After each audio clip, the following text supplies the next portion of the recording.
যৌবনকালে যদি স্বামীর সাথে ভালোভাবে সুখে শান্তিতে সংসার নাই করতে পারেন, সুন্দর একটা সংসার নাই করতে পারেন, তাহলে বৃদ্ধ বয়সে এসে আর সুসম্পর্ক করে কী লাভ হবে বলেন?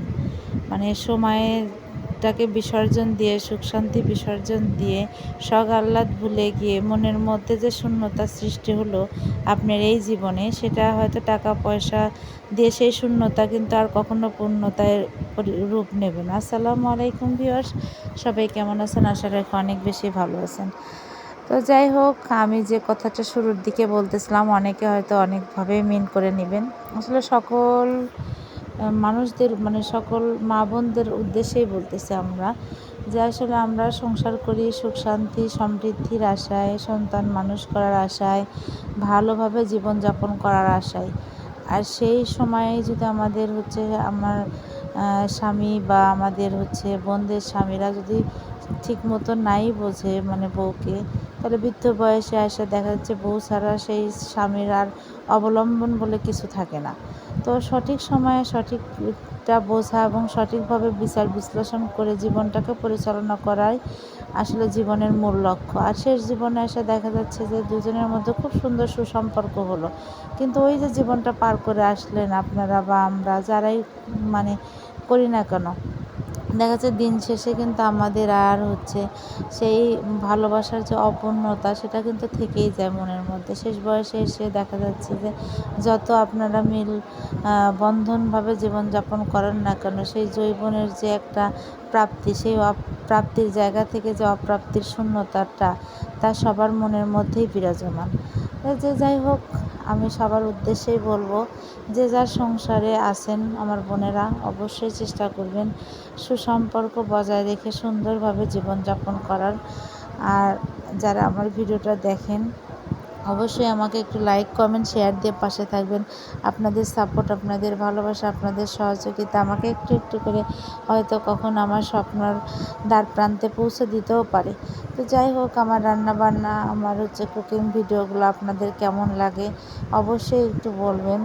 আর যদি আমার ভিডিওতে কোনো ধরনের কোনো কিছু খারাপ লাগে, অবশ্যই সেটাও বলবেন। আর আপনাদের জন্যই আমি চেষ্টা করি হাজার ব্যস্ততার মাঝে সুন্দর সুন্দর কন্টেন্টগুলো তুলে ধরার। জানি না আসলে কতটুকু করতে পারি, তবে চেষ্টা চালিয়ে যাই আর কি। চেষ্টার তো আর অটুটু করা যায় না। চেষ্টা করলে মানুষ একসময় পরিপূর্ণ অবস্থানে ফিরতে পারে। চেষ্টা, সদিচ্ছা, মনোবল, এগুলাই প্রত্যেকটা মানুষের একটা কাজের অনুপ্রেরণা। আপনি যে কাজটা করবেন অবশ্যই সেটা ভালোবেসে মন থেকে করলে আপনি অবশ্যই আপনার মনের যে ইচ্ছা বা আকাঙ্ক্ষা, অবশ্যই সেটা পূর্ণ করতে পারবেন। তবে আপনাকে সেই কাজটা করতে হবে। হাত গুটিয়ে কিন্তু বসে থাকলে কোনো কিছুই আসলে হয় না।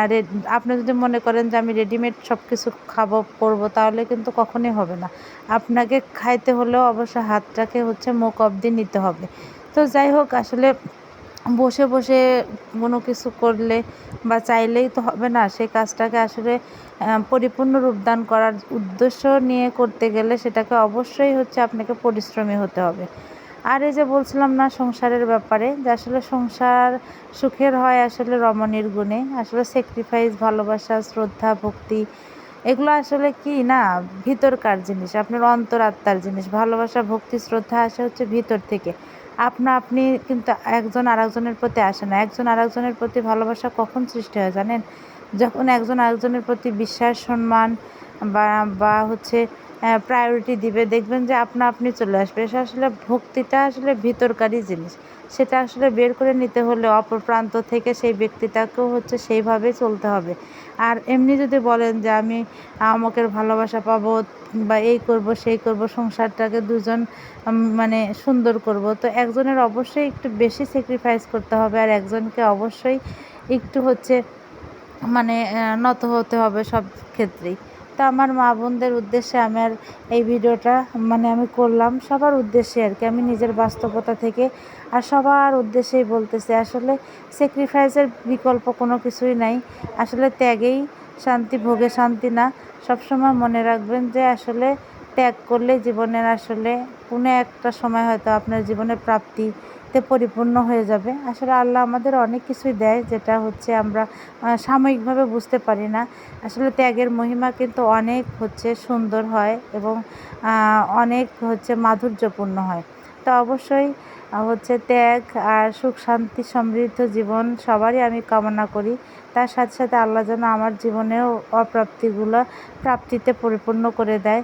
আপনারাও আমার জন্য দোয়া করবেন, আমার বাচ্চাদের জন্য দোয়া করবেন। আর আবারও বলবো যে আমার ভাই আপুরা, আপনারা যেখান থেকে আমার ভিডিওটা দেখেন অবশ্যই আমাকে একটু ভালোবাসা দিয়ে সাপোর্ট করবেন। আর এই তো, ভালো থাকবেন। আল্লাহ হাফেজ।